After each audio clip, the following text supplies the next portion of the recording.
சுழலும் கோள்கள் அவன் சொல் கேட்கும்.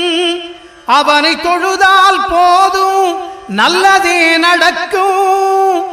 ஆனைமுகனை தொழுதால் நவக்கிரகங்களும் மகிழும். நல்லதே நடக்கும், நல்லதே நடக்கும்.